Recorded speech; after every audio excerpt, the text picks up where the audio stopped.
Maya had always been afraid of mirrors. Not because of her reflection, but because of something she couldn't explain. Ever since she was a child, she felt like there was something watching her from the other side, a presence she could sense but never see. She avoided mirrors as much as she could, but in her new apartment, there was no escape.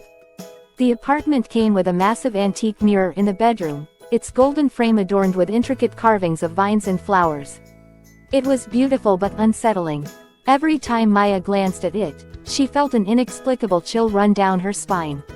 One rainy evening, as thunder roared outside, Maya stood in front of the mirror, brushing her hair. The dim lighting and flickering candles created an eerie atmosphere. As she brushed, she noticed movement in the mirror, a shadow that wasn't hers. She froze. Slowly, she turned around, but the room was empty. Her heart raced as she turned back to the mirror. There it was again, a faint silhouette standing behind her. It wasn't just a shadow, it was a figure, tall and dark, with glowing eyes that seemed to pierce through her. She screamed and stumbled back, knocking over the candle. The room plunged into darkness. Maya fumbled for her phone, its flashlight casting a shaky beam of light. The shadow was gone, and the mirror showed nothing but her terrified reflection. She tried to convince herself it was just her imagination, but deep down, she knew it wasn't.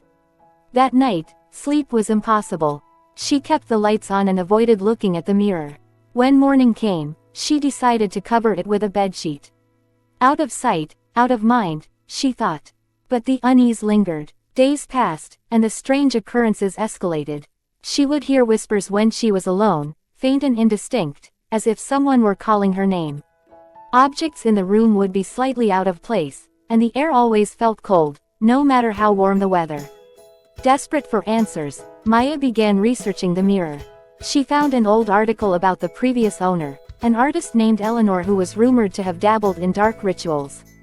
The mirror, it seemed, had been a centerpiece of her work, a gateway to the other side. Terrified but determined, Maya contacted a local historian who specialized in the occult. He confirmed her worst fears. The mirror was cursed. It acted as a portal, allowing entities to cross into the human world. "You must destroy it," he warned. That night, Maya stood before the mirror, hammer in hand. The shadow returned, more vivid and menacing than ever. "Leave," she shouted, her voice trembling. The figure moved closer, its hand reaching toward her through the glass. Summoning all her courage, she swung the hammer with all her strength. The mirror shattered, pieces flying across the room. The shadow let out an unearthly scream before vanishing. Silence fell, and the oppressive energy lifted. Though the mirror was gone, Maya could still feel its presence sometimes, in the corners of her mind. But she was free, and she vowed never to let anything like it into her life again.